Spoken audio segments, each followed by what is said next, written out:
Hey folks, Moderate Cyclist here. Today I'm going to talk to you about 5 products that I'm really loving right now. But first, the rain stopped, so I got to get outside and get a ride in. If you're into that, stick around, check it out. I'm going to do 80 Ks as fast as I can. If not, feel free to skip ahead in the chapters. Let's do it.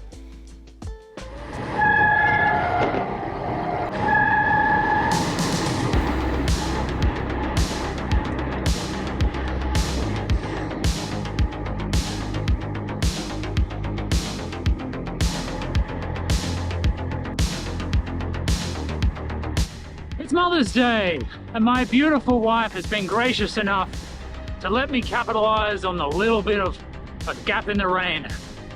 So I'm out trying to get 80 kilometers done as fast as humanly possible.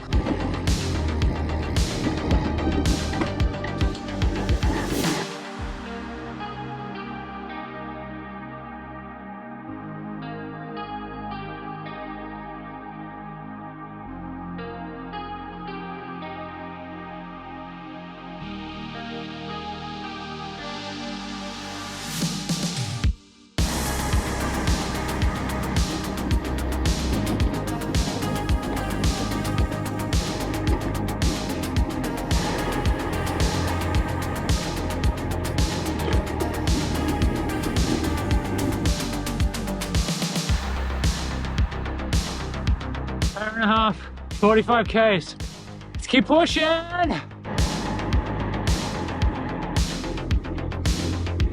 That's West Head out. Let's head home.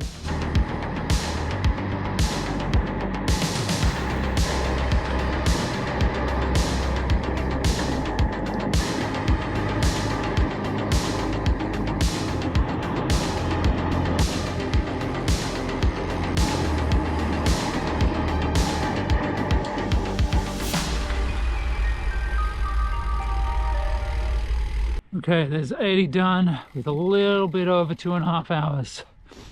I'm pretty happy with that outcome.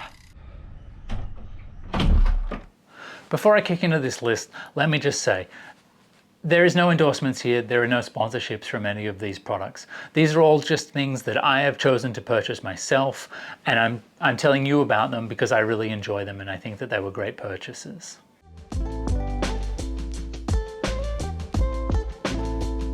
Okay, so the first one is a product by a company called Shokz. It's their Open Run Pro headphones. These are them. You might have seen them on people before. So what they are is bone conduction headphones, which means that they don't play noise into your ear in the traditional sense.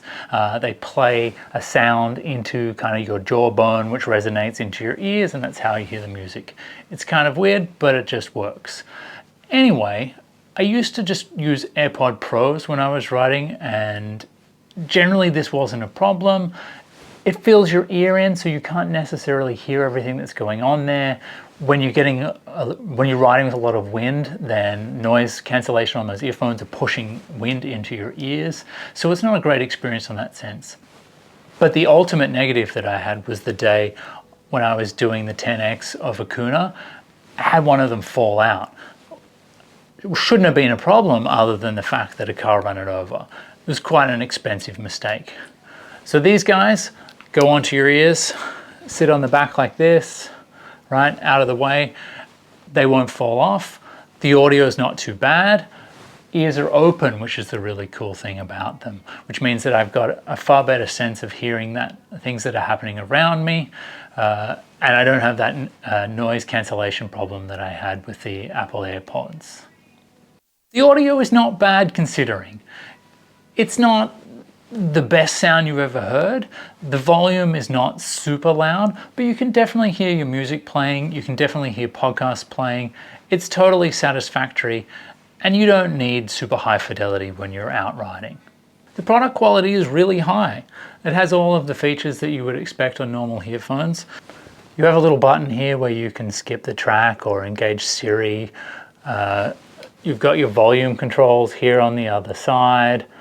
It's quite robust, it's sturdy, comes in a really nice case. It's a top quality product. One criticism I would say though, it has this super weird proprietary charging connector.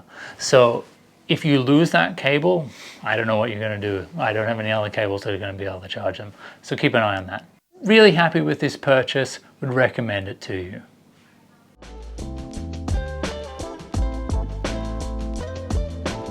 Now the next one on my list is this weird looking thing. It's called a Dynaplugger. It's by a company called Dynaplug.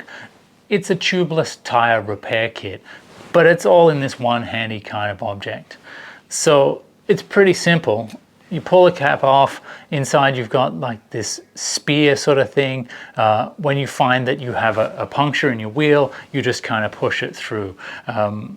It's got the little rubber kind of bacon strips that you might be used to seeing that gets pushed in through, and then that kind of squishes around and seals up the hole. This was incredibly handy on my big ride to Royal National Park. You can see here it's created this seal on the outside. At the furthest point away from my house, I think about 80 k's into this ride, I struck a flat. I pulled this out of my saddlebag, was able to push it in. You can see that spear tip on the inside wedged in there.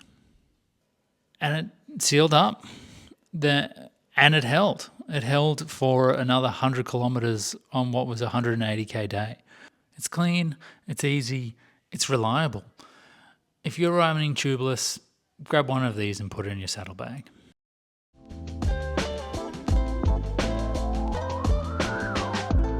Now the next one on my list is a Bidon. A Bidon probably doesn't seem like the most exciting thing, but this is a really cool product. Off the back of peaks, I got some feedback from some people, some criticisms on the fact that I was running 500mm Bidons. Obviously, over the course of a big ride, even if you're filling them up on the regular, it's only a liter of water that you're carrying at any given time. So I started looking to see if I could find a 750mm Bidon. I went with these one. It's a company called Elite. This is the Fly bottle. You've probably seen them in the Pro Peloton. Anyway, the thing is that they're ultra light. It's kind of ridiculous. This is a small Rapha Bidon. It comes in at around about 80 grams and is 600 mils.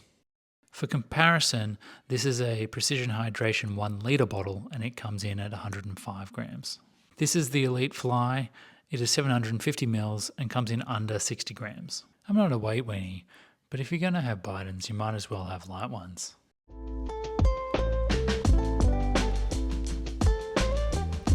Now for this one, I'm probably starting to sound like a bit of a cracked record, but Attaquer Jerseys, I am really loving them right now.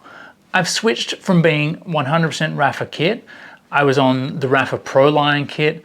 Something that I found with that kit was that they're quite short. I find the arms are quite short. I'm a fairly tall guy, and I'm finding that the bands are cutting sort of halfway up my bicep.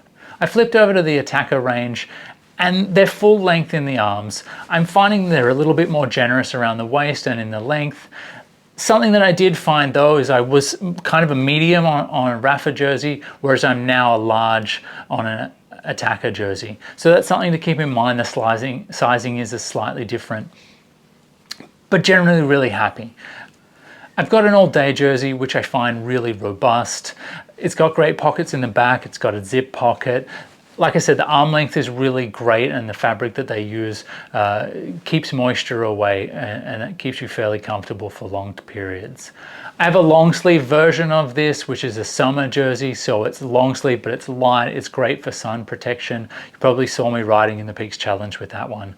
I've recently just grabbed one of their race jerseys. I really like this one. It's a much different cut, so it's maybe a bit less robust. It's not something that you want to be wearing all day, every day. But if you're doing some events and you're looking for a jersey that's a little bit more streamlined, this is probably the jersey for you. If I had to criticize, it doesn't have the zip pocket for your valuables, and it is quite silky. So I found that when I was putting my phone into the back pockets, I was a little bit concerned about it slipping out as I went over bumps as I was riding. But aside from that, totally happy with it.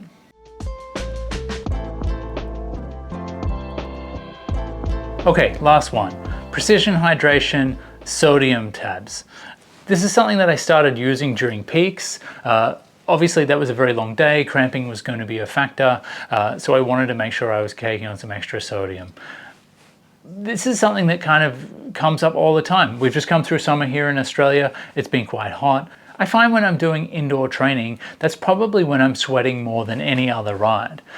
So I used to just use my regular drink mix, but that usually has carbs in it. So you're having like a carb mix when you're doing a 1 hour ride. You probably don't need to be doing carbs over a ride of that duration. I found these quite good. It means that you're putting in the salts that you're losing, especially when you're doing a lot of sweating. And it's super easy, right? Like it's just an effervescent tab. You just plonk one in your Bidon before you start the ride.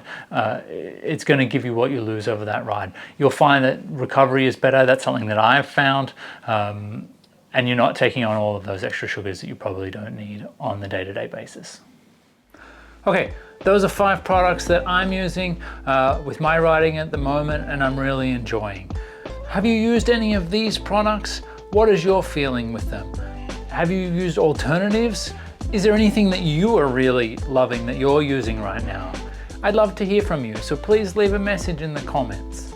Finally, if you're new to the channel, then welcome. If you enjoyed this video, please be sure to check out some of my other videos, and definitely subscribe so you don't miss out on any of my new content. Other than that, folks, until next time, see ya!